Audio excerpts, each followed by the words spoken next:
સુરતમાં આજે bar council of ગુજરાતની ચૂંટણી યોજાઈ રહી છે। 8500 મતદારો આ ચૂંટણીમાં પોતાના મતાધિકારનો ઉપયોગ કરશે। 11 ઉમેદવારો વચ્ચે બાર કાઉન્સિલની ચૂંટણીનો જંગ છે।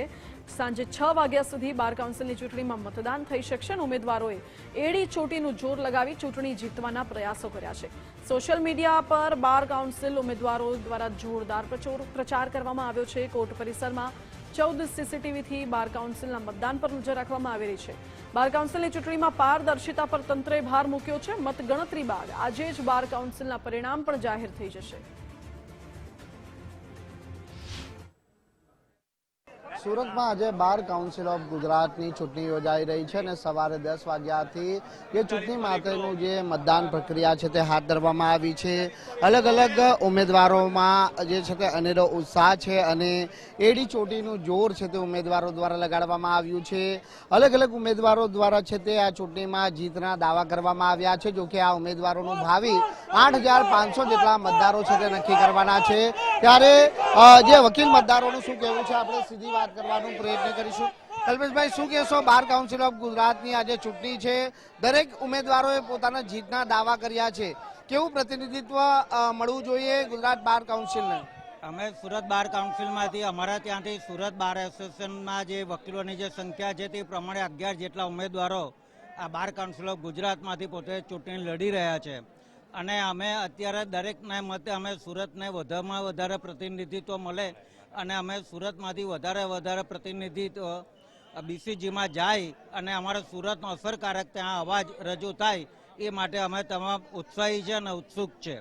અને અમારી સર્વેની લાગણી એ છે કે વકીલોના જે મૂળ પ્રશ્ન જે છે તેમજ આ ન્યાયતંત્રને લગતા જે મૂળ પ્રશ્ન છે અને જે ન્યાયતંત્રને આપણે જે અત્યારે વધારે એક વિશ્વસનીય બનાવવાનું છે તે દિશામાં ખરા અર્થમાં પ્રશ્ન ત્યાં રજૂ થાય। વકીલોની જે આર્થિક સમસ્યાઓ, મેડિકલ સમસ્યાઓ અને એને વેલફેરને લગતી જે સમસ્યાઓ છે, વકીલોએ ડે ટુ ડે પોતાની જે કામમાં અને પોતાના કામકાજમાં જે મુશ્કેલી વેઠવી પડે છે, ઘણી વખતે વકીલોએ છે તે હુમલાનો પણ ભોગ બનવું પડે છે।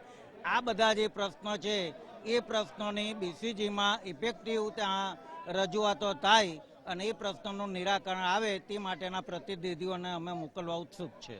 બિલકુલ, વાતાવરણ કેવું લાગી રહ્યું છે આજે કોર્ટ પરિસરની? હું સાહેબે કીધું એમાં ઉમેદવારો પૈકીનો એક ઉમેદવાર છું। છેલ્લા ઘણા 2-3 મહિનાથી અમે સતત બધા મહેનત કરી રહ્યા, બધા જ ઉમેદવારો અમારા મિત્રો છે, બધા મહેનત કરે છે અને અમારી સર્વે મતદારોને અપીલ છે કે સુરત જિલ્લાના 8500થી વધારે જ્યારે મતદારો છે, મતનું મૂલ્ય છે એ કિંમતી હોય એટલે અમારી અત્યારે હાલના તબક્કે બધા જ મતદારોને વિનંતી છે કે મહત્તમ મતદાન કરે જેથી સુરતનું પ્રતિનિધિત્વ સાહેબે કીધું એમ ત્યાં સુધી જાય બીસીજીમાં। જી, આપનું નામ? ટર્મિસ કણિયા। સુરતથી આજે ખૂબ ઉત્સાહભર્યો માહોલ છે સુરતમાં અને તમામ વકીલ મિત્રો ખૂબ ઉત્સાહભર્યા અને સ્નેહભર્યા વાતાવરણમાં મતદાન કરી રહ્યા છે। સુરતથી મેક્સિમમ અમારે ઉમેદવારો જાય એવી અમારા બાર તરફથી અને વકીલ મિત્રો તરફથી હાકલ કરવામાં આવી છે અને એ મુજબનું વાતાવરણ બની રહ્યું છે। આપનું નામ? મુકુંદભાઈ રામાણી। ભાઈ, શું કહેશો? આજની આ ચૂંટણી કેટલી મહત્વની માનવામાં? આજની ચૂંટણી આ 8 વર્ષ પછી આ મોકો મળ્યો છે બીસીજી માટે, અમારે ત્યાંથી ઉમેદવાર જાય એના માટે અમે વધુમાં વધુ વોટિંગ થાય એમ અપેક્ષા રાખીએ છીએ। સુરત બારના સેક્રેટરી તરીકે હાલ કાર્યરત છું અને મેક્સિમમ વધુને વધુ વકીલ મિત્રો વોટ કરવા આવે। 10 થી 6 સુધીનો ટાઈમ છે, જેટલું મેક્સિમમ વોટિંગ થાય એટલા ઉમેદવારો આપણા સુરતમાંથી વધુ જાય, જેથી આપ સર્વને નમ્ર અરજ છે કે તમામ વકીલો થોડોક સમય કાઢે અને પોતાનું કામની મર્યાદામાં રહીને વોટિંગ કરી જાય એવી અમારી અપેક્ષાઓ છે। બિલકુલ, જે વકીલ મિત્રોના જે છેલ્લા ઘણા સમયથી પડતર પ્રશ્નો અને સમસ્યા ચાલી આવી છે અને આ સમસ્યાઓનું અને મુદ્દાઓનું સુખદ સમાધાન થાય અને નિરાકરણ આવે તે હેતુથી આજે આ જે બીસીજી એટલે કે બાર કાઉન્સિલ ઓફ ગુજરાતની ચૂંટણી યોજાઈ રહી છે અને તેમાં સુરત બાર કાઉન્સિલની જે કુલ 12 બેઠકો ઉપર મતદાન થઈ રહ્યું છે। સાંજના 6 વાગ્યા બાદ ચિત્ર સ્પષ્ટ થવાનું છે કે આ ચૂંટણીની અંદર કોણ મેદાન મારે છે, પરંતુ હાલ ચૂંટણીને લઈને જે ઉત્સાહનો માહોલ છે તે કોર્ટ પરિસરમાં જોવા મળી રહ્યો છે।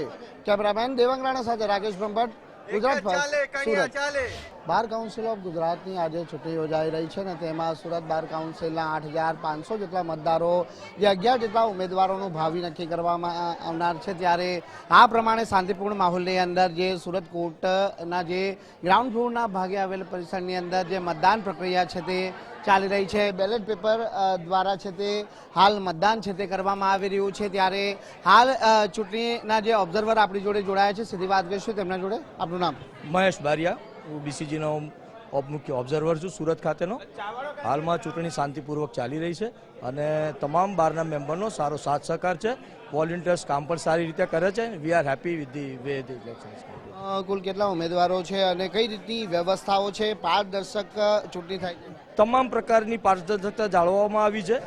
બાર કાઉન્સિલ ઓફ ગુજરાતના આપણા મુખ્ય ચૂંટણી અધિકાર પરીખ સાહેબ અને joint commissioner Shri RC Jani સાહેબના સહકારથી તમામ પ્રમાણની વ્યવસ્થા પૂરી પાડવામાં આવી છે જેથી કરીને મતદારોને વકીલોને તકલીફ ના પડે, વોલેન્ટિયર્સને તકલીફ ના પડે, સ્ટાફને તકલીફ ના પડે અને ખૂબ જ શાંતિપૂર્ણક ચૂંટણી યોજાય એવા પ્રયત્ન છે. અને અત્યાર સુધી પહેલાં 1 કલાકના સમયગાળામાં ખૂબ જ સારી રીતે મતદાન થયું છે. વકીલ મિત્રોનો ખૂબ જ સાથ સહકાર છે અને અમે એમનો આભાર પણ માનીએ છીએ.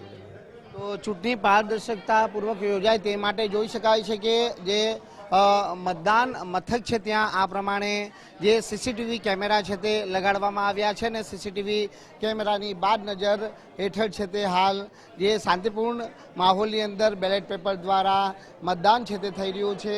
જે વકીલ મતદારોની અંદર જે ચૂંટણી પ્રક્રિયાને લઈને ઉત્સાહ છે તે હાલ જોવા મળી રહ્યો છે. વકીલ મિત્રોના જે પ્રશ્નો છે, જે સમસ્યાઓ છે, એ સમસ્યાઓને વાચા આપી અને તેનું નિરાકરણ લાવવા માટેની ખાસ આજે જે મતદારો છે તે પોતાના મતાધિકારનો ઉપયોગ છે તે હાલ કરી રહ્યા છે. કેમેરામેન દેવાંગ રાણા સાથે રાકેશ બ્રહ્મભટ્ટ, ગુજરાત ફર્સ્ટ, સુરત.